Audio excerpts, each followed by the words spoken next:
Assalamualaikum warahmatullahi wabarakatuh. Saya akan membacakan ringkasan materi pelajaran bahasa Indonesia hari ini. Butir-butir penting dalam dua buku pengayaan non-fiksi. Buku pengayaan non-fiksi adalah buku penunjang buku utama, buku teks yang digunakan oleh peserta didik. 1. Butir-butir penting dari dua buku pengayaan non-fiksi. Buku pengayaan merupakan salah satu buku pelengkap perpustakaan yang sangat penting untuk menambah wawasan peserta didik selain pengetahuan yang didapatkan dari buku teks. Buku pengayaan memiliki informasi penting jika Anda dapat memahami pokok-pokok isi buku. Berikut langkah-langkah menentukan informasi penting dalam buku pengayaan. 1. Membaca dan memahami bagian per bagian. 2. Mencatat pokok-pokok isi buku dalam setiap bagian. 3. Mencatat topik dan pokok permasalahan yang dibahas dalam buku pengayaan. 2. Unsur-unsur penting dalam buku nonfiksi. Buku nonfiksi pengayaan meliputi beberapa unsur berikut. 1. Cover buku atau sampul buku memuat judul buku, penulis, dan nama penerbit.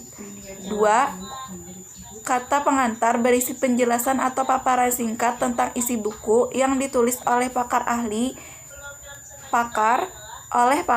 ahli bidang ilmu tertentu, atau orang lain yang ditunjuk. 3. Daftar isi menjelaskan judul-judul bab dan subbab yang disusun secara berurutan beserta halamannya. 4. Isi buku terdiri atas beberapa bab yang di dalamnya memuat pendahuluan, paparan utama, dan penutup. 5. Daftar pustaka berupa daftar buku dan sumber tertulis lainnya yang digunakan sebagai suatu penulisan buku. 6. Yang digunakan sebagai 6.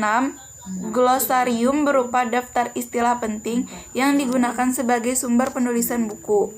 7. Indeks berupa daftar kata istilah penting yang digunakan dalam buku beserta halaman penggunaannya.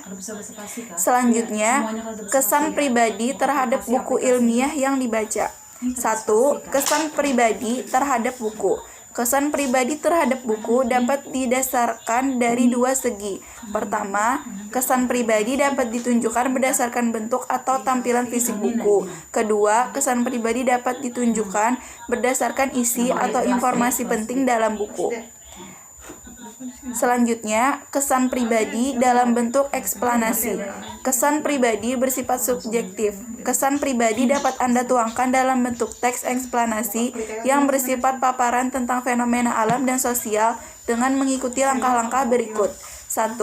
Menentukan informasi menarik dalam buku pengayaan yang dibaca. 2. Menyimpulkan isi buku dengan menemukan aspek menarik dalam buku pengayaan disertai alasan. 3. Menyampaikan isi buku dan aspek menarik dengan memperhatikan penggunaan bahasa Indonesia yang baik dan benar. Sekian ringkasan materi pelajaran bahasa Indonesia hari ini dari saya. Terima kasih. Assalamualaikum warahmatullahi wabarakatuh.